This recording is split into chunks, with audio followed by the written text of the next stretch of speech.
Hi, it's Micheline with Fit and Healthy for Yourself, and today I wanted to share why I went gluten-free, or at least I try to stay mostly gluten-free. Vacations is a little tough, but for the most part, I am trying to stay gluten-free. And it's not easy because I do love my pasta and my bread, but I have Sjogren's disease. Sjogren's syndrome is an autoimmune disease where basically your immune system goes in overdrive and it starts attacking your moisture producing glands. Basically, your tear ducts, your salivary glands, anything in your body that somewhat needs some moisture to function properly. And I was diagnosed about 2 years ago.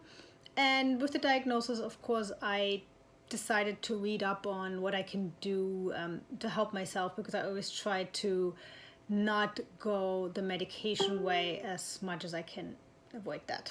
So I did some research and I came across a couple of reports where it says that Sjogren's and gluten sensitivity is linked. It's actually up to if you follow some of the reports online, it looks like that there's a gluten intolerance, gluten sensitivity in Sjogren's patient that ranges from 20 to 40%. That's quite a large number. So at least what I thought. So you really can only test for celiac disease for the really gluten allergy.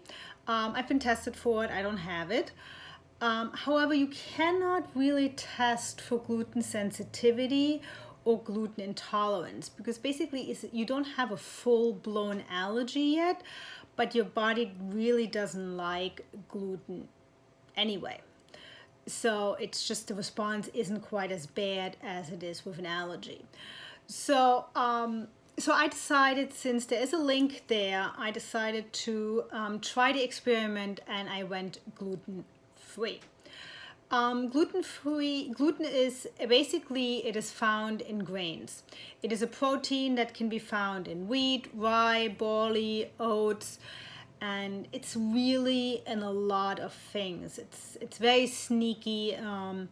It's in soy sauce. It's in even some vitamins and some medications have gluten in it. So it is really somewhat of a challenging experiment to do, to actually really go gluten-free, because you have to read every single label. You have to really investigate everything you eat and you somewhat digest, you know. So gluten is really an irritant to your intestinal guts.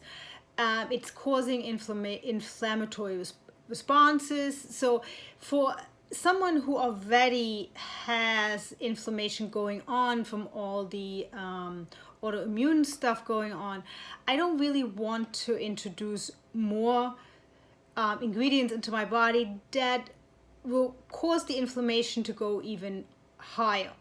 So therefore I decided to really go gluten-free.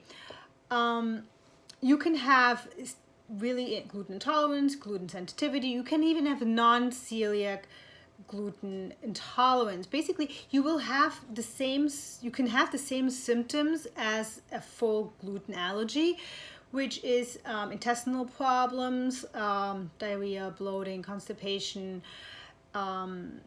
gas, all of those. But you can also have skin issues where you can have a rash, you can have itchy skin, almost like to the extreme where it looks like psoriasis or eczema.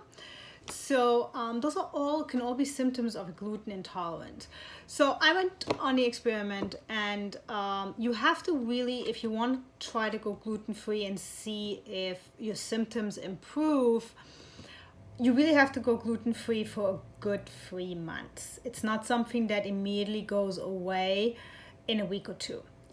The gluten really has to get out of your system. Your body has to heal itself. So it takes a good 3 months. It is not easy because gluten is everywhere. So you really have to read everything. And I even stayed away from substituting gluten-free products, like the gluten-free bread or the gluten-free bagels. They don't taste that great anyway. But I decided to stay away from all of that and really went totally gluten-free. I didn't even substitute almond flour, which you can use. So I decided to really not even substitute anything. So basically, you can eat a lot of things. You can't eat bread or pasta or oatmeal. That's all out. And you really have to check a lot of labels. Soy sauce, I know, has gluten in it. So a lot of things nowadays say gluten-free, so really just have to look for the labels.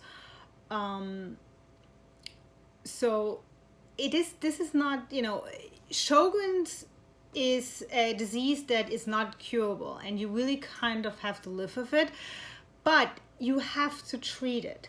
Sjogren's left untreated really can go from minor to major problems. It can have the dryness that's basically being caused in your body can have a debilitating effect. It will affect your GI tract. It will affect your respiratory tract. I already have exercise onset asthma due to it. So Sjogren's, as it progresses, if it's left untreated, it can cause problems swallowing food. You can have heartburn. You can have malabsorption of nutrients and minerals. Means you can eat all the healthy foods, but if your body cannot absorb it, it doesn't really help. You still can have bloating. You can have a prolonged dry cough. You can have chronic sinus infections. So even though there is no direct evidence that gluten-free will make your Sjogren symptoms go away, you still owe it to yourself to try it out, because I can say it definitely has lessened the dryness in my eyes. It definitely has caused less bloating, and it definitely has helped with my skin issues. I know immediately when I come back from vacation and I had a lot of gluten that I'm ready to jump out of my skin. It is so itchy. I itch so hard that I actually have black and blues all over my legs. So therefore, it's, if it makes your symptoms better, it's worth knowing, even though it's not an easy experiment to do and it does restrict you a lot, but it's worth it if you can be pain-free or symptom-free for a while. So I hope this helped.